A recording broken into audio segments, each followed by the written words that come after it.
नमस्कार मित्रांनो, तर आता मी तुम्हाला दाखवणार आहे कोकणातील नारळाच्या झाडांचे फायदे. चला तर मग बघूया. आपलं आधी नारळाचं झाड हे बघा, हे आहे आमच्या घरातील नारळाचे झाड. ह्या नारळाच्या झाडापासून आपल्याला नारळही मिळतात व नारळाच्या केसापासून एक धागा बनवला जातो. तो धागा चला तुम्हाला दाखवतो.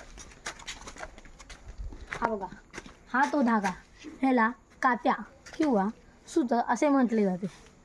आणि नारळाच्या फांद्यांपासून हे हिर आहे.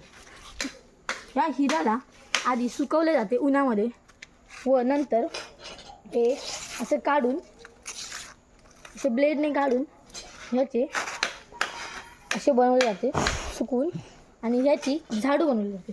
तर तुम्हाला दाखवतो. तुम्ही बघू शकता, ही अशी झाडू बनवली जाते. ही बघा, ही झाडू आहे. आणि आत्ताच माझ्या पप्पांनी ही झाडू बनवली आहे. तर तुम्ही बघू शकता. हे बघा, यांना आधी कोयती व सर्व काही वापरून पूर्ण मजबूत बनवले जाते. चला तर मग आता आपण भेटूया पुढच्या व्हिडिओमध्ये.